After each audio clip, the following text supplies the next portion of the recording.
Scampia, dans la banlieue de Naples. Ces immeubles en forme de voile sont célèbres dans le monde entier depuis que la série Gomorrah a raconté l'histoire de ce quartier sous l'emprise de la mafia au début des années 2000. Ces bâtiments sont aujourd'hui devenus le symbole de la mafia napolitaine, la Camorra.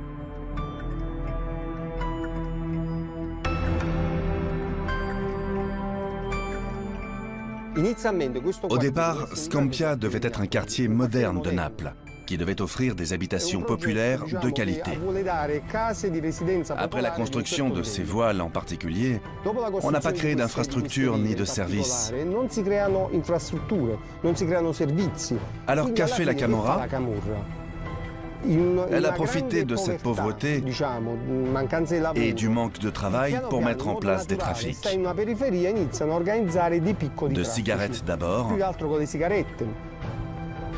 et d'héroïne ensuite.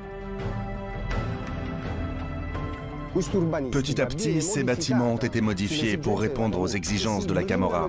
Ils ont blindé les immeubles, construit des passages souterrains et avaient des équipes d'artisans, de soudeurs, d'électriciens à leur disposition 24 heures sur 24. À la fin des années 90, début 2000, Scampia est devenue une forteresse de la drogue. À l'époque, le quartier est la plaque tournante de la drogue en Europe. À la tête de ce trafic, un homme, Paolo Di Lauro. C'est son histoire qui a largement inspiré la série Gomorrah.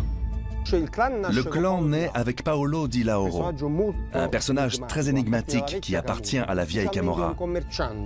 Officiellement, c'est un commerçant qui parcourt toute l'Italie pour vendre des vêtements. Il décide de passer des accords avec tous les clans de la zone et commence à centraliser le trafic. Si tu veux dealer, tu dois passer par lui. Scampia devient le centre de ce trafic et la dose de cocaïne et d'héroïne coûte ici moins cher que dans tous les autres quartiers de Naples.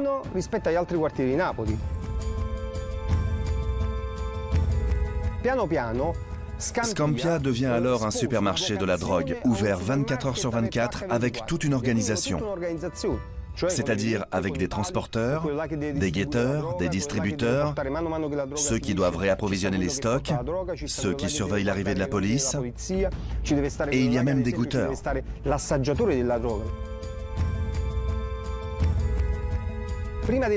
Avant de mettre la drogue en vente, il faut que quelqu'un la goûte, car on ne peut évidemment pas mettre sur le marché une drogue qui n'est pas bonne ou qui est mal coupée.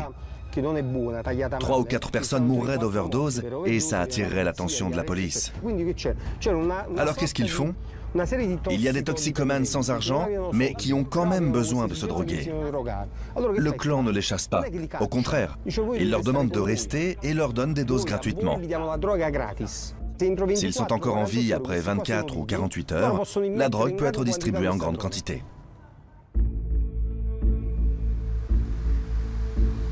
Durant toutes ces années, toute la vie de la population est organisée autour du trafic de drogue. Même celle des enfants, comme Davide qui est né ici.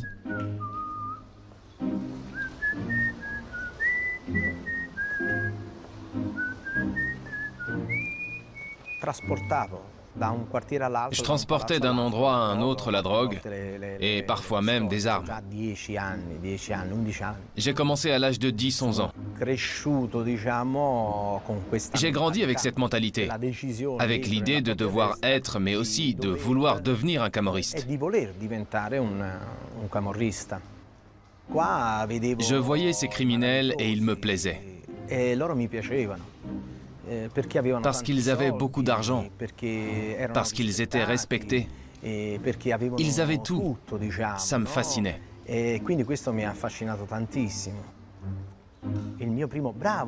Mon premier bravo, je l'ai reçu du boss. Parce qu'un jour, alors qu'ils étaient en train de fuir la police, ils m'avaient confié des pistolets. Je les avais mis sous mon t-shirt et je m'étais enfui avec.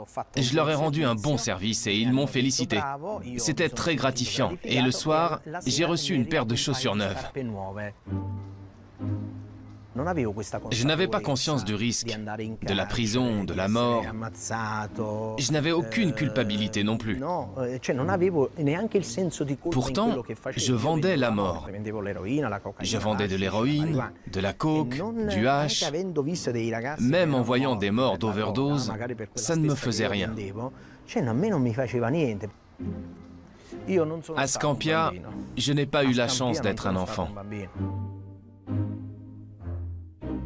Pendant près de 10 ans, le quartier va vivre ainsi, entre drogue et argent facile. Mais en 2004, Scampia va sombrer dans la violence.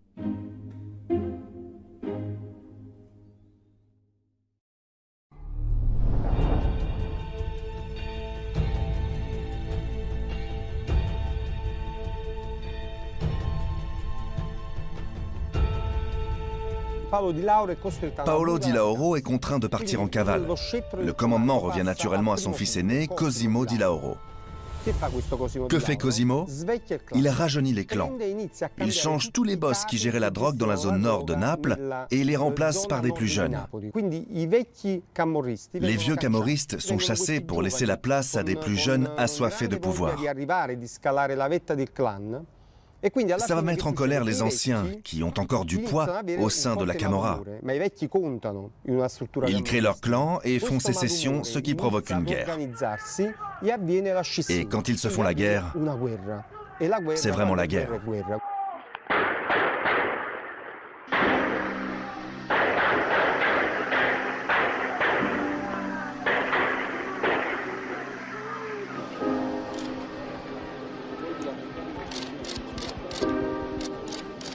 La guerre va durer 1 an et faire plus de 80 morts.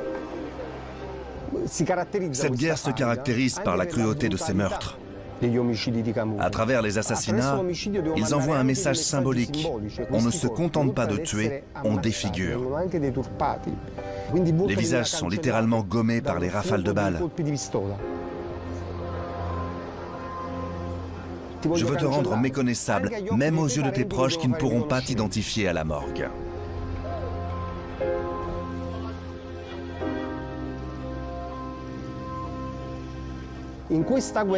Dans cette guerre, il y a une autre nouveauté. On commence à s'attaquer aux proches parents des camorristes.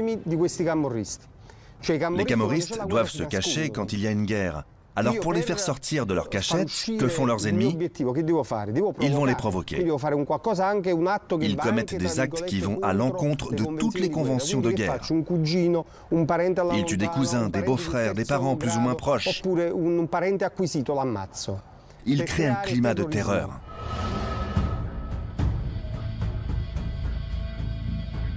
C'est comme cela que Gelsomina Verde, une jeune femme de 22 ans, a trouvé la mort. Elle a été assassinée, puis brûlée dans sa voiture. Son seul tort, avoir été la compagne d'un jeune camorriste. Quelques mois plus tard, Cosimo Di Lauro est arrêté et condamné à perpétuité, entre autres pour sa responsabilité dans le meurtre de Gelsomina. Son père, Paolo Di Lauro, sera lui arrêté la même année.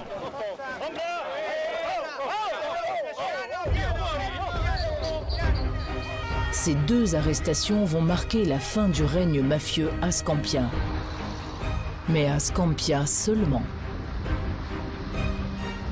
Scampia, c'est l'exemple de clans qui se sont alliés autour d'une activité économique, la drogue. Mais à Naples, il n'existe pas uniquement les clans de Scampia. On compte plus de 200 clans dans la ville et sa province. Chaque quartier, chaque ruelle a sa propre organisation où ils font de l'extorsion, de l'usure, des paris sportifs et de petits trafics de drogue. On peut décrire la structure de la camorra comme un filet dont les mailles sont plus ou moins serrées et qui se pose sur le territoire et l'étouffe d'un point de vue économique. Il le prive d'oxygène. Et ces clans tissent entre eux des accords horizontaux, contrairement à la Cosa Nostra sicilienne, dont la structure est pyramidale, c'est-à-dire avec un seul et unique chef qui commande plusieurs sous-chefs. Pour moi, il n'existe pas une camorra, mais plutôt des camorras, c'est-à-dire des bandes criminelles autonomes qui n'ont aucune stratégie commune. Donc je préfère parler de camorra au pluriel. Pour comprendre l'histoire des clans mafieux à Naples, tels qu'on les connaît sous leur forme actuelle, il faut remonter au lendemain de la Seconde Guerre mondiale.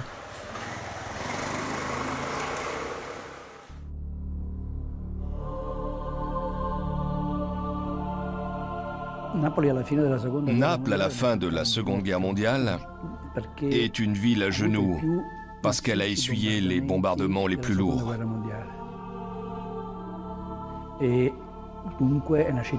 Tout l'appareil industriel est saccagé par les bombes et la plupart des quartiers sont en grande difficulté.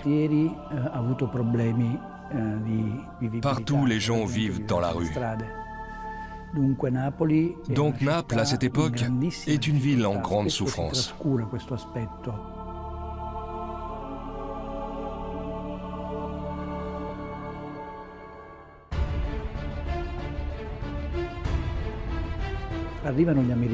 Quand les Américains arrivent, ils installent leur dépôt dans le centre, dans le quartier de Forcella. Ils ont des rations plus importantes que leurs besoins. Donc, tout ce qu'ils ont en trop, ils le vendent sur le marché noir. Les habitants de Forcella commencent à soudoyer les Américains pour s'approprier leurs marchandises. De là naît une espèce d'économie de guerre. Et Forcella devient le premier poumon économique de la ville.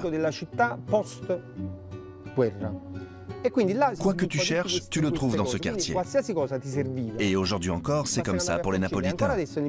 Tu cherches quelque chose, tu vas à Forcella. On peut donc dire paradoxalement que la contrebande a été causée par les Américains. Pendant 15 ans, cette économie de la contrebande permet à la ville de survivre. En 1961, avec la fermeture du port franc de Tanger, Naples devient le carrefour de tous les trafics en Méditerranée, en particulier le trafic de cigarettes qui va faire vivre la ville pendant 20 ans. On dit même à l'époque que les cigarettes étaient à Naples ce que Fiat était à Turin. Quand on arrive à Naples, en voiture, c'est la première chose que l'on voit.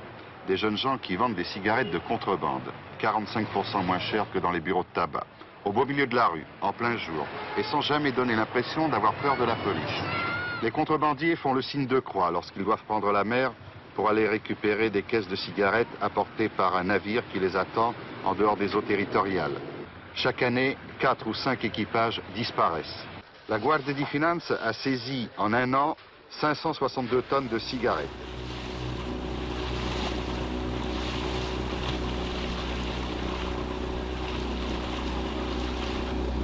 Pepe a été l'un de ces contrebandiers pendant plus de 20 ans. Au départ, nous les contrebandiers, nous étions tous des pêcheurs. Les bateaux arrivaient à 30 000 des îles. On prenait ces fameux bateaux bleus. On nous donnait un bon. C'était la moitié d'un billet de 1000 lire. L'autre moitié, ce sont les marins à bord qui l'avaient. Ils confrontaient les deux parties du bon avant de te donner la marchandise. On gagnait bien. On ne risquait pas la prison, c'était un métier normal. Au pire, tu étais un fraudeur fiscal. Tu ne faisais rien de mal, un simple fraudeur. Si tu accumulais beaucoup d'amendes, on t'envoyait un peu en prison. Mais ce n'était pas un délit grave. À l'époque, tout le monde vivait des cigarettes à Naples. Le seul danger, c'était l'hiver, quand tu sortais en mer la nuit. Il y avait des courses-poursuites. On avait des bateaux qui avaient 2 ou 3 moteurs. Ils coûtaient très cher et ils allaient très vite. Mais la police allait aussi vite que nous.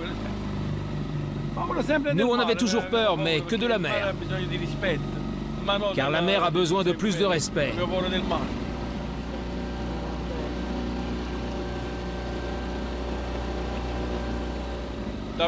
Petit, on ne mangeait pas beaucoup.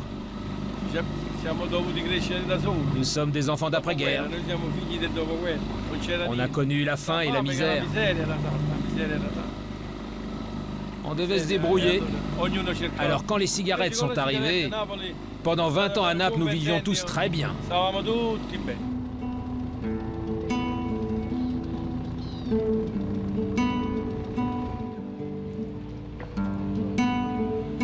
Ce marché très lucratif est dirigé par différentes familles.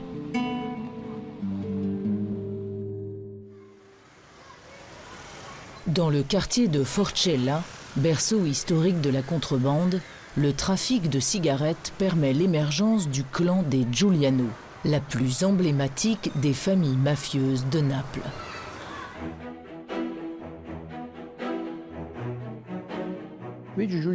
Dans la famille Giuliano, Luigi est le fils qui a le plus de talent d'un point de vue criminel. Il a les caractéristiques d'un boss.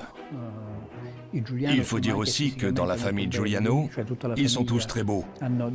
Ils ont des yeux intrigants qui imposent le pouvoir. Luigi, on l'appelle le roi de Forcella,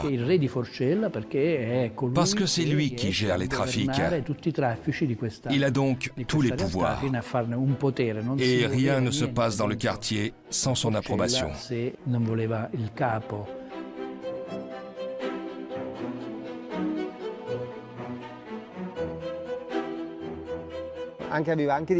Il a des rêves de toute puissance. En bas de chez lui, à Forcella, il a un terrain avec des chevaux. En plein cœur de Naples, il a ses chevaux. Et quand les éboueurs passent, il leur offre de très bonnes bouteilles de champagne pour qu'ils nettoient ses animaux. Dans le quartier, les gens vivent tous de la contrebande de cigarettes. Donc pour eux, celui qui contrôle ce marché est un simple entrepreneur, celui qui les fait vivre. Et c'est aussi celui qui gère tous les conflits. Il est reconnu comme une sorte d'autorité civile. Il joue donc à la fois le rôle de boss criminel, mais aussi de juge de paix.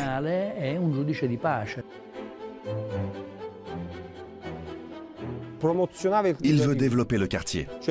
Tu veux ouvrir un commerce, mais tu n'as pas d'argent? Ne t'inquiète pas, je te donne l'argent à moi. Car Forcella a besoin de commerce.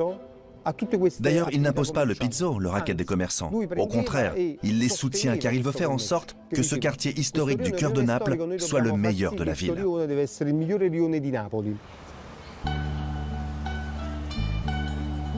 Grâce à son charisme et à ses actions paternalistes, Luigi a su imposer son autorité à la population du quartier qui voyait en lui un bienfaiteur plus qu'un criminel.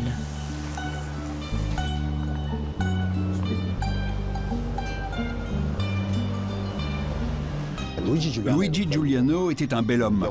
On l'appelait le chat ou le tigre, car il avait ses yeux très bleus. Il était toujours bien habillé, avec des marques. Il portait une Rolex. C'était un peu le John Gotti de Forcella, le boss américain. Si deux familles se disputaient, il rétablissait la paix. Si un homme pauvre mourait, il payait ses funérailles.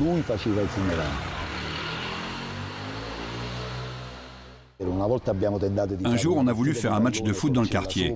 Forcella Nord contre Forcella Sud. Mais il nous l'a interdit. Il nous a appelés, il nous a dit « Il n'y a qu'un Forcella, il n'y a pas de division.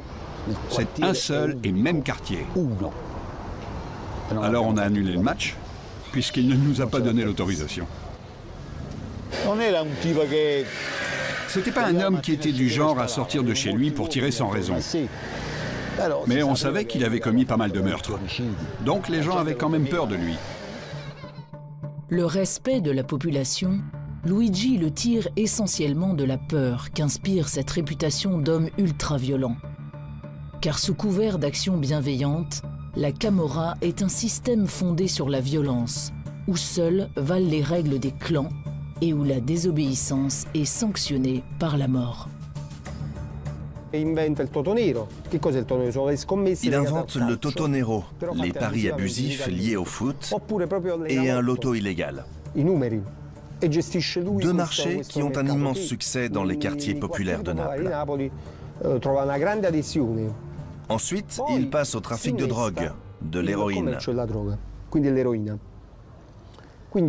Et c'est là que cette famille va devenir très très riche. Une richesse qui ne tarde pas à attirer les convoitises. À Ottaviano, à quelques kilomètres de Naples, un petit chef local a l'ambition d'étendre son influence sur toute la ville.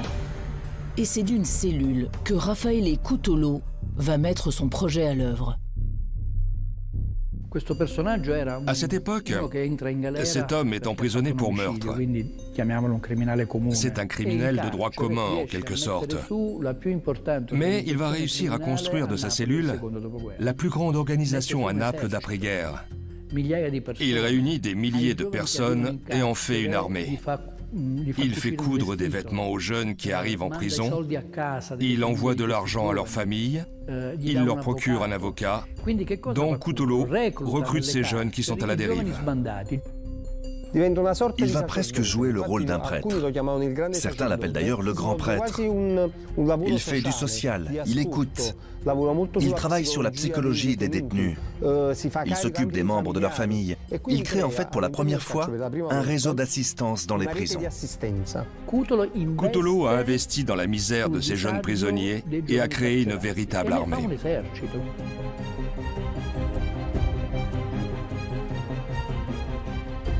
Ecco, questo è il viaggio che la gente mi ama. Ma è anche una sua politica per affermarsi e per affermare il suo nome? No, non esiste, perché non ho bisogno né dei soldi, né di niente. Comunque, no, sono figlio di contadino e ne sono orgoglioso. Quindi, se io ho dei soldi, li manderei alla moneta sofferente, non ne mando come dicono sulle carcerate. Ecco, lei come si definirebbe allora? Ma sono uno che combatte contro le ingiustizie. Io e tutti gli amici miei. Robin Hood, diciamo. Une modestie et des bonnes actions qui cachent une fois encore un but purement criminel.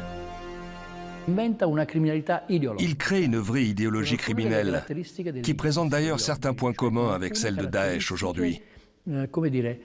Ce sont des criminels qui ont besoin d'un but, de croire en une cause, de se sentir criminels dans un but noble. Alors Cutolo se fait passer pour Robin des Bois, celui qui prend aux riches pour donner aux pauvres. On peut imaginer l'effet que ça fait sur cette population prolétaire dépourvue de tout. On leur explique que celui qui vole, celui qui extorque, le fait dans un but noble. Ou pire encore, que si on vend de la cocaïne, c'est pour nuire aux jeunes bourgeois. C'est ainsi qu'il crée une organisation avec une idéologie. De sa cellule, Cutolo réussit un tour de force. Il crée la nouvelle Camorra organisée, une véritable armée composée d'environ 10 000 soldats. Son but, bâtir une mafia similaire à la Cosa Nostra sicilienne, une structure pyramidale ultra puissante dirigée par un seul chef. Mais pour cela, Cutolo doit asseoir son pouvoir sur la ville de Naples. Alors que va faire Cutolo? Il impose une taxe, le pizzo, sur les activités illégales des autres clans. Les autres clans se disent alors « Mais que nous vaut ce type-là, ce provincial? Il vient ici se mêler de nos affaires ?» Alors ils s'organisent et créent une nouvelle alliance pour contrer l'organisation de Cutolo.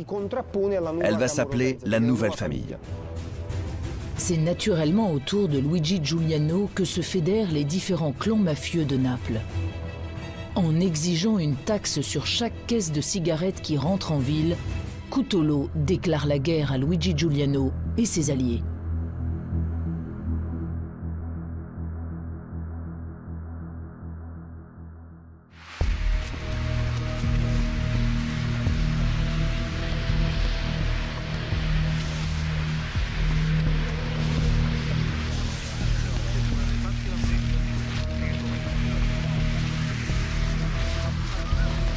Pendant 3 ans, Naples va connaître une véritable guerre civile. Pas un jour sans que la ville ne se réveille avec de nouveaux corps sur ses trottoirs. Finalement, c'est la nouvelle famille qui gagne contre Raffaele Cutolo. Entre-temps, les forces de l'ordre arrêtent beaucoup de monde. Pour Cutolo, la guerre est perdue. Ces hommes de main, quand ils ne sont pas morts, finissent en prison par centaines. L'homme n'a pas su faire sienne l'indomptable Naples.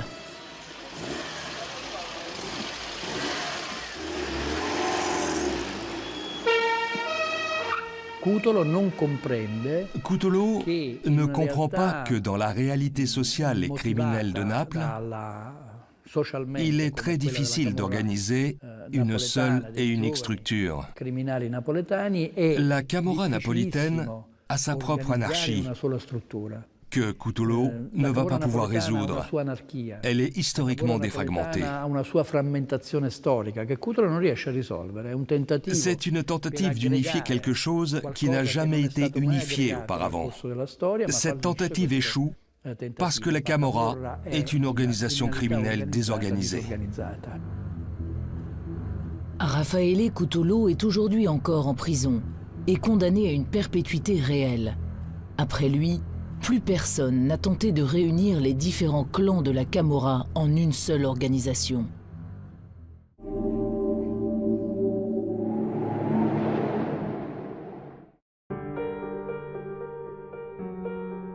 Le 23 novembre 1980, la région va connaître le pire tremblement de terre de son histoire. Près de 3000 morts, 9000 blessés et 300 000 sans-abri.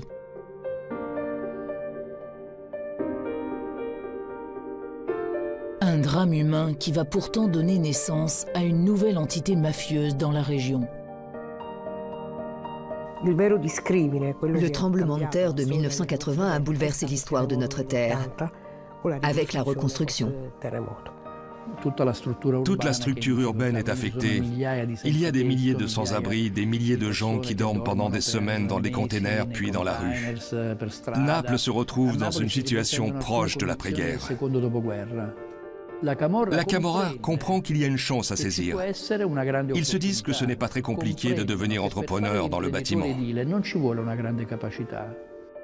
Si la ville de Naples est peu touchée, le reste de la région est entièrement à reconstruire. Des millions vont être consacrés à cette reconstruction, une fortune que les clans locaux vont trouver le moyen de s'accaparer. Beaucoup d'argent est arrivé, bien plus que ce qu'ils ne pouvaient imaginer. Et tous les marchés publics sont allés aux mains des entreprises alliées des clans. Dans les années 80, la Camorra passe d'une Camorra parasitaire et prédatrice à une Camorra d'entrepreneurs. C'est le tremblement de terre qui a provoqué ce changement. Pour la première fois, l'activité criminelle de la Camorra va devenir plus sophistiquée en s'infiltrant dans l'économie légale et en tissant des liens avec les politiques locaux. La corruption devient alors la base de ce système mafieux. Après le tremblement de terre, la Camorra s'intéresse aux déchets. Jusqu'en 1984-85, dans le nord du pays, dans le Piémont ou en Lombardie, les déchets industriels étaient jetés sur place, dans les zones industrielles mêmes.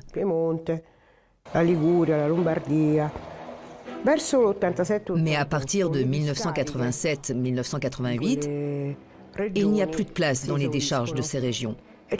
Il y a donc la nécessité de trouver d'autres endroits pour se débarrasser de tous les déchets, ménagers, industriels, mais aussi toxiques. La Camorra voit là l'opportunité de se faire beaucoup d'argent. Elle met alors à disposition des terrains dans la région de Naples pour enterrer ces déchets. Les propriétaires des terrains ne pouvaient se refuser à la Camorra, d'autant plus qu'ils étaient payés. Tous ceux qui protestent aujourd'hui pour savoir ce qu'il y a sous leurs terres sont les mêmes qui ont pris de l'argent pour qu'on enterre les déchets dans leurs terrains. Même si, à l'époque, ils ne savaient pas que ces déchets allaient fuir et s'infiltrer dans les sols en les polluant. C'est pourtant bien ce qui est arrivé. Et ce système a permis à beaucoup de gens de s'enrichir. La Camorra a mis en place un système de collecte des déchets à la fois ménagers, industriels et toxiques. Ils les ont enfouis n'importe où, sans se soucier des conséquences. Ils ont réussi à transformer ces déchets en or, bien plus qu'avec la drogue. Mais à quel prix? Aujourd'hui, tous les terrains agricoles de leur région sont pollués et la santé de la population gravement menacée. La faute des clans de la région de Caserta, le bastion de ce que l'on nomme l'éco-mafia. Il existe une Camorra qui se développe dans le centre-ville de Naples et une autre qui se développe en périphérie. Ce sont deux organisations qui n'ont en commun que le nom. Elles ont des mentalités différentes, une structure différente et des canaux d'approvisionnement différents. Les grandes organisations camorristes de la région de Naples, la Compagnie, sont structurées de la même façon que la Cosa Nostra sicilienne, avec un commandement central qui s'intéresse uniquement aux business les plus juteux, comme la construction, l'industrie, le recyclage. Ce ne sont pas des affaires de petits délinquants, car il faut une solide organisation, des contacts avec les cols blancs et des relations à l'international. Pendant que prospère cette nouvelle Camorra grâce aux déchets et aux bâtiments, dans le centre de Naples, les clans se concentrent sur le trafic de drogue locale. Forcella était le quartier de la contrebande, le quartier du faux.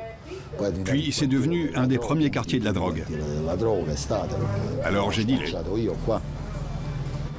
on mettait un garçon là et un autre là-bas. Et ils nous prévenaient s'ils voyaient la police. C'était des guetteurs. Quand ils voyaient la police, ils criaient « Carmela, Carmela !» C'était un nom de code pour dire police. Un prénom typiquement napolitain. Au sein de la Camorra, Pietro va passer de dealer à trafiquant international et passer 22 ans de sa vie en prison. Comme tous les jeunes, je rêvais de devenir footballeur. J'étais d'ailleurs très bon au foot. Puis la drogue est arrivée ici et on est tous devenus dealers.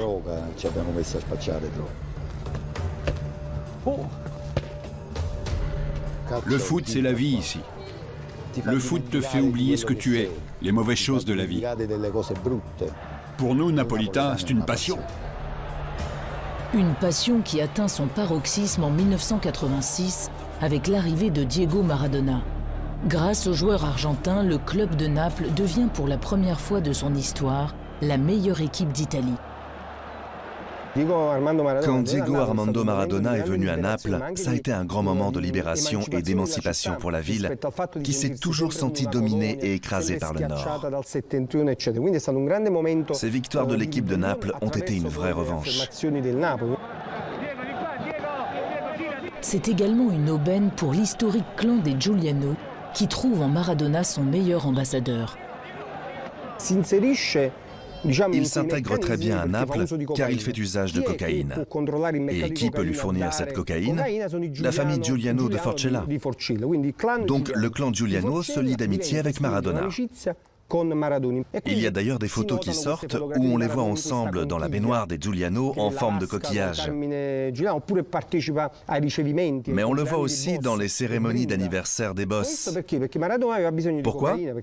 Parce que Maradona est un toxicomane et qu'il consomme énormément de cocaïne.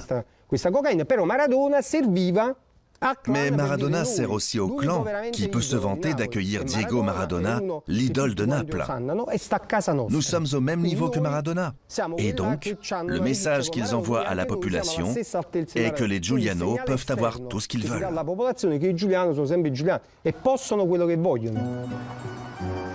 Affirmer sa présence et sa puissance aux yeux de tous à Naples devient essentiel pour la famille Giuliano.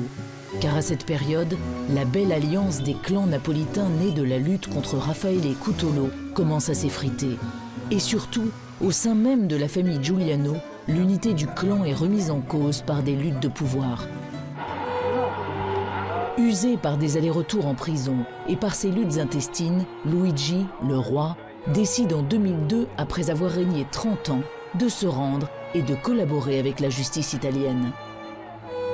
Cet événement sonne la fin d'une époque, celle des grandes familles qui tenaient la ville, et ouvre une phase de grande instabilité. Les chefs de clans historiques sont pour la plupart en prison. Beaucoup se sont repentis, ils collaborent avec la justice. Les grandes familles historiques ont donc subi de grosses pertes. Un espace de commande s'ouvre, mais la transmission du pouvoir ne se fait pas naturellement, parce que la succession dans la Camorra n'est pas établie d'avance. La jeune génération va alors se battre pour prendre le pouvoir. Et bientôt, un événement va définitivement marquer la fin du règne de la famille Giuliano.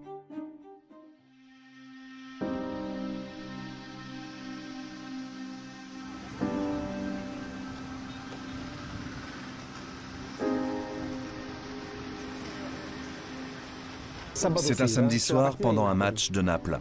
Le quartier est vide car tout le monde est en train de regarder la télé. Une jeune fille est devant chez elle avec ses copines pour décider de l'heure du rendez-vous pour la messe le lendemain.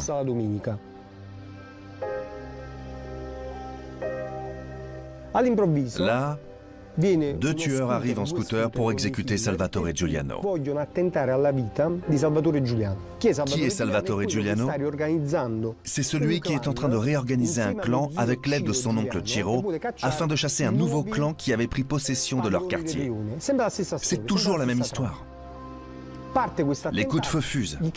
Ils tirent en direction de Salvatore Giuliano qui se cache derrière une voiture juste à côté des jeunes filles. Quand elles entendent les coups de feu, deux d'entre elles s'échappent. Annalisa Durante, elle, est paralysée par la peur.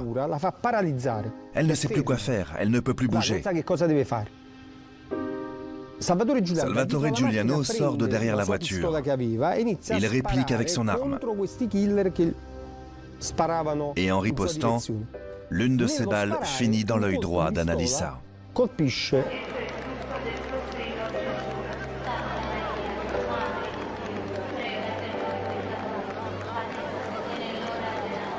Annalisa meurt sur le coup. Elle n'avait que 14 ans.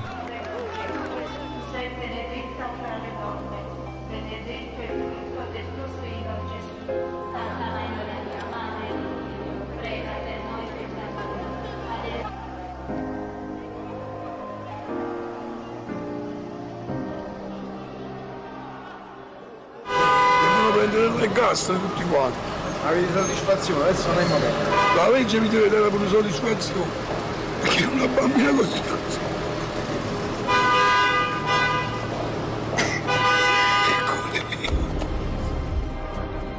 Salvatore Giuliano, l'assassin d'Annalisa, est arrêté et condamné. Mais la mort de la jeune fille a rompu définitivement le lien qui unissait les Giuliano et la population de leur quartier. Qual è la vostra richiesta? La nostra è che queste firme se ne deve andare la famiglia Giuliano da questo quartiere, se non si vive bene. Questo è.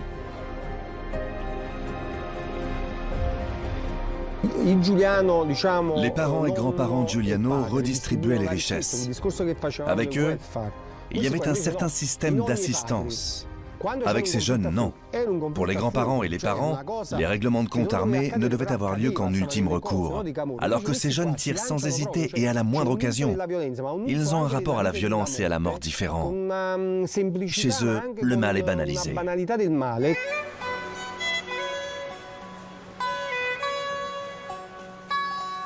Au milieu des années 2000, les clans mafieux sont disloqués et les rues livrées à des caïds qui font régner l'insécurité. La tête du monstre est en prison, et donc les clans sont désarticulés. Ils ne sont plus organisés. Construire un réseau international de drogue demande beaucoup de temps, de la préparation et des contacts. Ces jeunes, eux, ne savent pas mettre en place des organisations si complexes.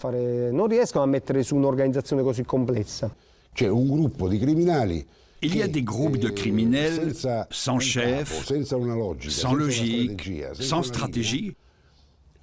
qui décide de s'approprier des bouts de territoire pour y dealer de la drogue et imposer leur racket aux entrepreneurs et commerçants en instaurant la peur. En 2006, un événement va bousculer le cours de l'histoire.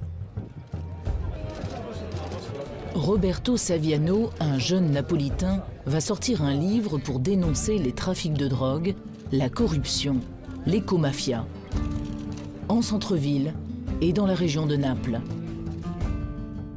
Ce livre, Gomorra, dresse un tableau glaçant mais complet des différentes formes de mafia et de leur mode de fonctionnement.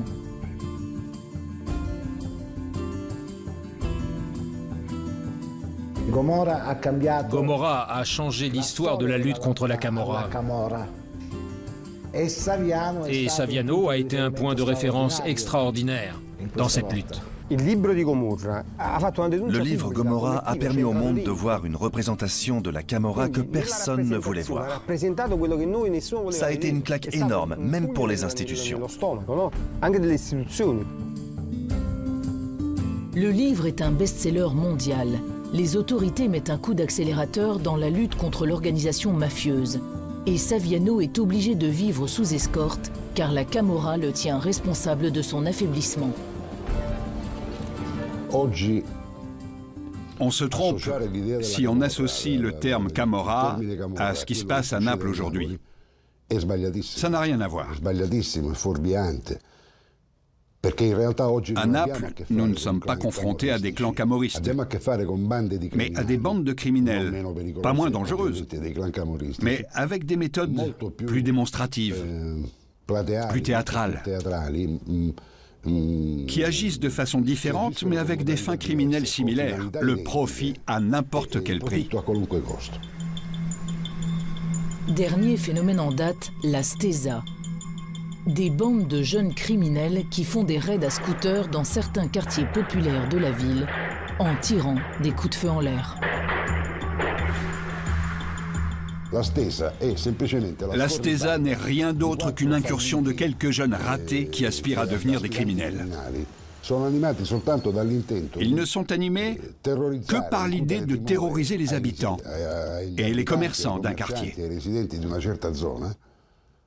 avec pour simple but de proclamer que ce territoire leur appartient. Du point de vue de la justice, ce phénomène est un signe de faiblesse, car une organisation forte est une organisation qui n'a pas besoin de tuer, ni d'affirmer sa présence sur le territoire par la violence. Elle agit en silence.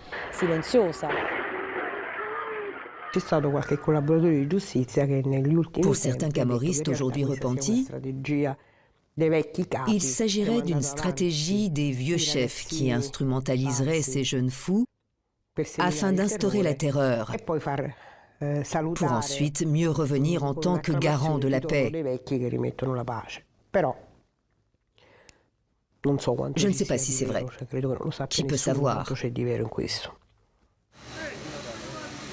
Malgré tout, la présence de ces jeunes caïds reste marginale. Naples n'est plus la ville à feu et à sang des décennies passées, ni la cité du narcotrafic ultra-violente dépeinte dans la série Gomorra. Une image dont la ville d'aujourd'hui peine à se détacher.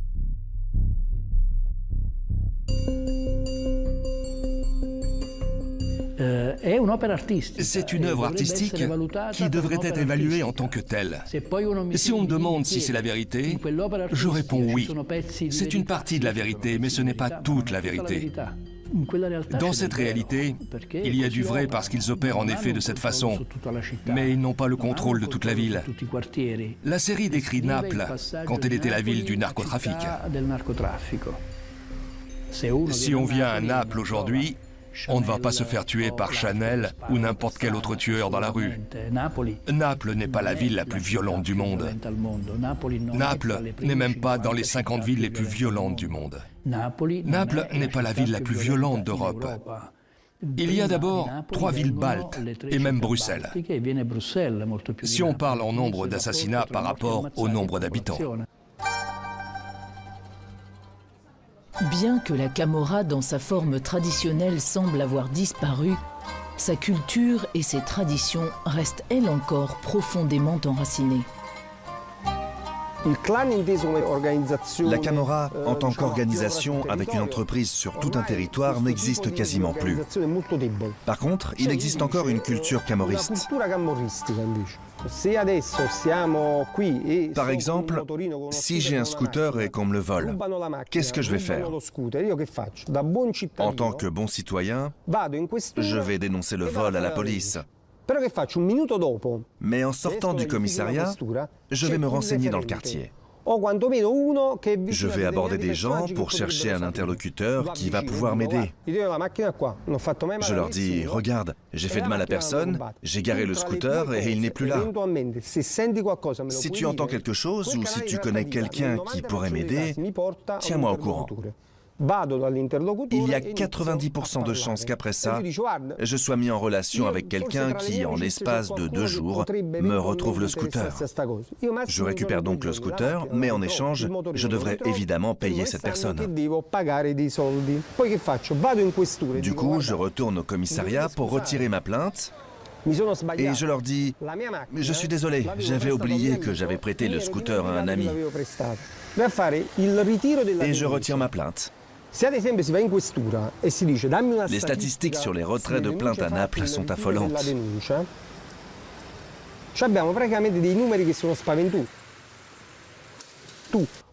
Alors tu peux arrêter 10 000 mafieux, mais si tu ne changes pas la façon de penser, l'approche culturelle face à la criminalité, Naples ne vaincra jamais ce mal.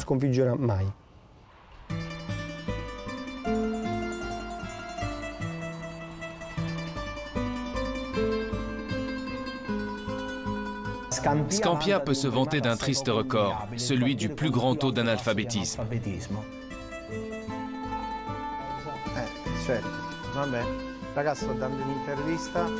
Davide, l'ancien dealer à Scampia, s'est donné pour mission de se battre contre cette culture mafieuse. Son arme, les livres. Il a quitté les rangs de la criminalité pour se consacrer aux jeunes du quartier en difficulté et a créé une bibliothèque où les jeunes peuvent se retrouver après l'école. Les criminels se réunissaient dans ce local.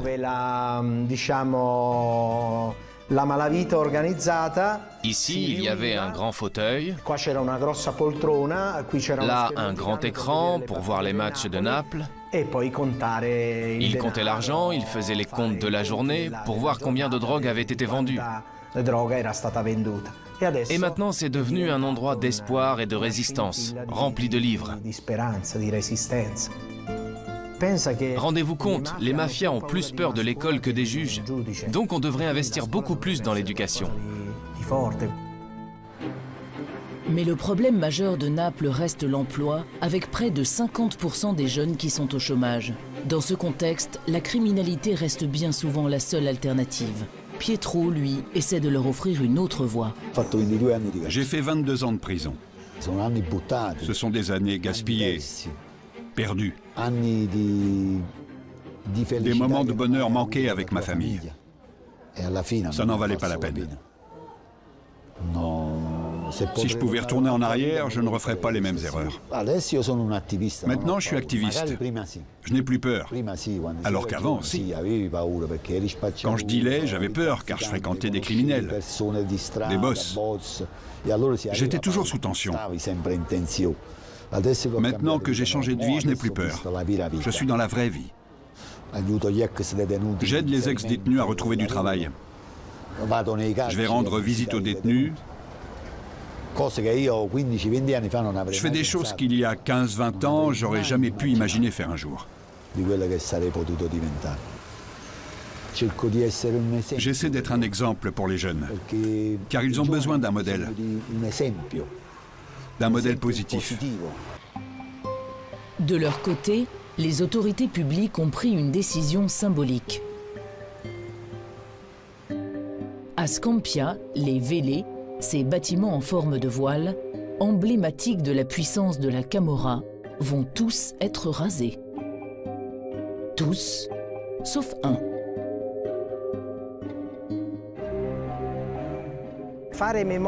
Garder la mémoire de ce qui a été, même des choses moches, c'est très important.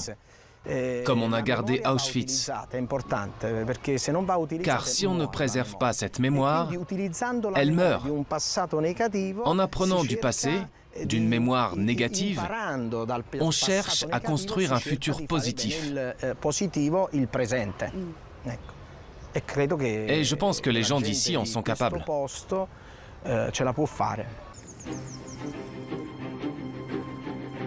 L'histoire de Naples est à l'image de cette ville. Chaotique, mais fascinante. Attirante, mais effrayante à la fois. Cette atmosphère mystérieuse et contrastée fait aujourd'hui son succès. Le tourisme est en pleine expansion, amenant avec lui un souffle nouveau. Mais dans les ruelles, l'esprit de la Camorra n'a pas totalement disparu. Et il est bien difficile de prédire si Naples l'indomptable arrivera un jour à se libérer de cet héritage.